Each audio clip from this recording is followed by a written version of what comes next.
Anaïs Roger, chargée de mission prévention des déchets au syndicat mixte Artois Valorisation. Voilà, donc on vous propose une petite vidéo dans le cadre du projet et du défi J'irai réduire chez vous.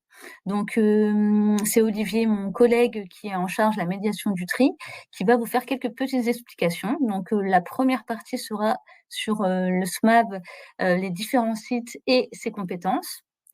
La deuxième partie sera sur le tri des emballages ménagers et la troisième partie sera sur le verre et les déchetteries.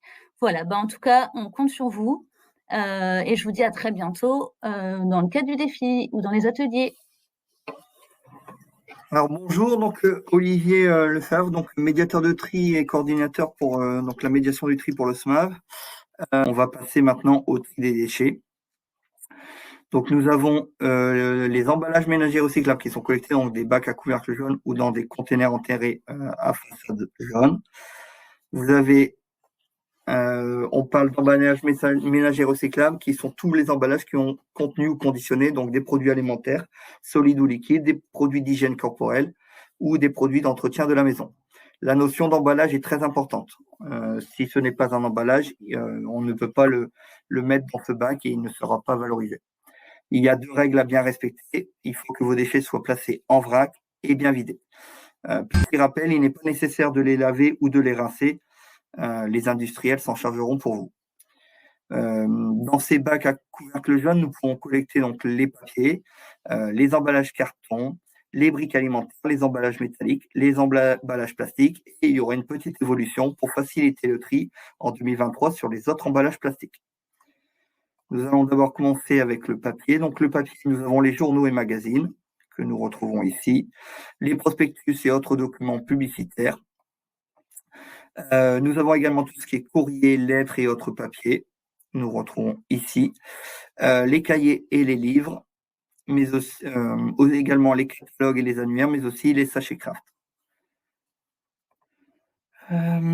Par contre, sur les différents contrôles que nous pouvons effectuer, nous remarquons un certain nombre d'erreurs fréquentes avec une confusion sur le terme papier. Et donc, tout ce qui est masque, papier, surtout mouchoir en papier, lingettes, couches et déchets de salle de bain, les nappes en papier, le papier cuisson, mais également le papier peint qui, lui, est à déposer, qu'il soit neuf ou utilisé, à mettre en déchetterie. Tous ces déchets ne sont pas à mettre dans le bac à couvert jaune. Donc, pour les premiers, sont à mettre dans le bac d'ordures ménagères, le gris, et le papier peint est à déposer en déchetterie. Nous avons ensuite les cartons, donc les cartons d'emballage, 3 thématiques, alimentaires pour les biscuits et les yaourts, par exemple, l'hygiène sur les dentifrices ou les médicaments, et l'entretien de la maison, par exemple pour les boîtes de lessive. Les cartons bruns, nous avons les petits formats, comme pour les tubes de papier WC que vous retrouvez ici. Et les grands cartons, donc par exemple pour les colis ou les électroménagers, la même blanc. Pour ces grands cartons, on vous demande de privilégier, pour un gain de place dans votre bac et aussi un geste éco-citoyen de votre part, de déposer les grands cartons en déchetterie. Nous avons ensuite les briques alimentaires, donc les briques de lait, de soupe, de jus de fruits, mais également de sauce. Après, il y a toutes sortes de briques alimentaires, mais la forme est assez connue depuis des années. Alors attention, sur les briques alimentaires, il est important qu'elles soient bien vidées pour éviter des soucis. Nous avons aussi les emballages métalliques, donc les boîtes de conserve, les canettes de boissons, mais aussi les bombes aérosols. Donc les bombes aérosols, pour vous donner une idée, on a la partie alimentaire comme une bombe de chantilly, l'hygiène corporelle, une bombe de mousse à raser, de déodorant ou de lac. Et l'entretien de la maison, on a les sprays, par exemple, pour nettoyer le four ou les sprays désodorisants. Il y a aussi d'autres emballages métalliques, comme les bouteilles de sirop ou les barquettes alimentaires. Il faut bien que vos emballages soient vidés, surtout pour les bombes aérosols et les boîtes de conserve. On a également les emballages plastiques, donc uniquement bouteilles, flacons, bidons. Donc ça, c'est la règle jusqu'au 1er janvier 2023. Vous avez 3 thématiques, donc l'alimentaire, pour tout ce qui est eau, lait, jus de fruits et soda, et tout ce qui est sauce et condiments. Vous avez d'autres formats aussi qui existent en contenant plastique que nous pourrons recycler. Nous avons également les emballages plastiques, donc les flacons de gel douche, de shampoing ou les pompes comme pour les lave-mains. Nous avons tout ce qui est produits d'entretien de la maison, donc le liquide vaisselle, les produits pour faire les sols, produits pour faire les sanitaires, mais également le bidon de lessive et le bidon d'eau de javel, qui est le seul produit chimique autorisé. Tous les autres produits chimiques sont à déposer en déchetterie.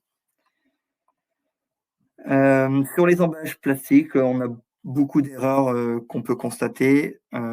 Pareil, sur une confusion sur le terme plastique, donc tout ce qui est vaisselle à usage unique, les objets du quotidien comme la brosse à dents, les boîtes de conditionnement ou les cintres en plastique, les jouets d'enfants, tout ce qui est ancienne cassette vidéo et boîtes en plastique diverses, mais également tout ce qui est encombrant et qui doit donc aller en déchetterie, les grandes bâches en plastique, les tubes PVC ou les tuyaux d'arrosage.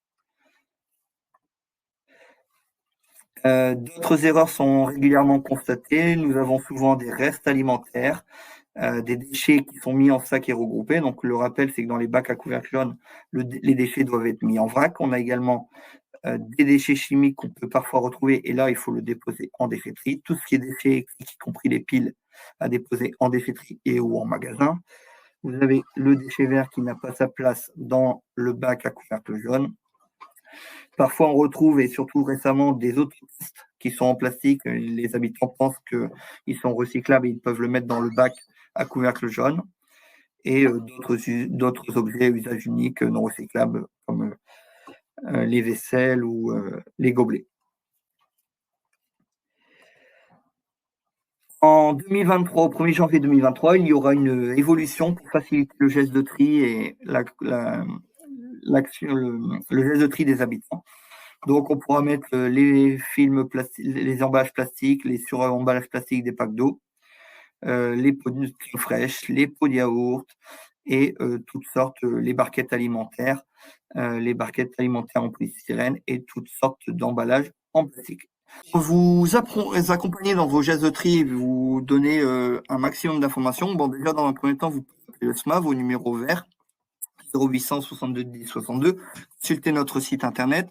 Vous avez le site de l'ADEME qui permet, via Que faire de mes déchets, de répondre à vos questions et pour l'ensemble des déchets et pas que les déchets recyclables, pour les déchets de déchetterie, par exemple.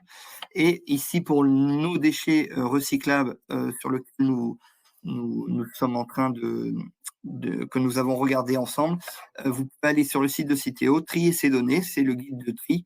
Vous indiquez le type de déchet ici que vous voulez savoir où est-ce que vous le mettez, dans quel bac.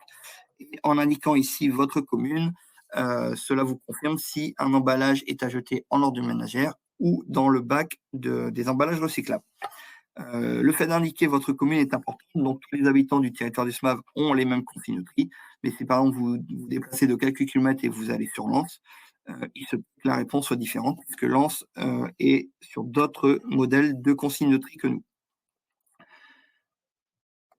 Voici les nouveaux logos que vous voyez apparaître tout doucement sur les bacs et sur les emballages de ce que vous pouvez acheter, donc aussi bien l'alimentaire que l'hygiène ou l'entretien de la maison. Vous avez le personnage Triman qui permet d'indiquer que votre objet et déchet fait partie d'une filière de recyclage. Alors attention, ce logo, vous pouvez également le retrouver sur certains vêtements. Alors ça veut dire que votre vêtement sera jeté dans le bac de tri à couvercle jaune. Ça veut dire qu'il y a une filière de recyclage, donc il y a des conteneurs spécifiques que vous trouvez entre autres en déchetterie. Donc ici, vous avez un exemple et plusieurs étiquettes que vous pouvez retrouver sur les emballages. Donc ici, par exemple, celui-ci vous explique que dans un objet que vous avez acheté, il y avait une boîte en carton et un flacon en verre, que donc l'emballage en carton, donc par exemple pour un parfum, donc l'emballage en carton va dans le bac de tri. En revanche, la bouteille en verre va dans le tri du verre. Vous avez ici l'exemple pour une boîte de biscuits. Donc là, on vous indique que les barquettes et les boîtes vont dans le bac de tri. Chez nous, actuellement, seule la boîte en carton va dans le bac de tri. Vous avez ici l'exemple sur les enveloppes et courriers. Un autre exemple, c'est à peu près le même, ça devait être le même, le format était différent. Là, ça vous indique que l'ensemble des emballages sont en bac de tri et donc séparés. C'est pour ça qu'on demande que les déchets soient mis en vrac. Et voici un dernier où cela vous indique de penser au tri. Les barquettes et les films en plastique, donc ça c'est sur notre territoire actuellement, vont dans les ordures ménagères, alors que l'étui en carton est à recycler. Donc l'exemple le plus simple et le plus que vous connaissez le mieux, c'est la boîte de biscuits. Que ce soit des biscuits emballés individuellement ou dans une barquette en plastique. L'ensemble des plastiques vont dans l'ordure ménagère, le reste va dans le bac à recyclage. Voilà, donc j'ai terminé cette petite présentation sur le tri. N'hésitez pas à revenir vers nous dans le cadre du défi Gérer, réduire chez vous. Vous pouvez également contacter le SMAV et demander peut-être à être contacté par un médiateur ou avoir une réponse à certaines de vos interrogations. Je vous remercie, au revoir.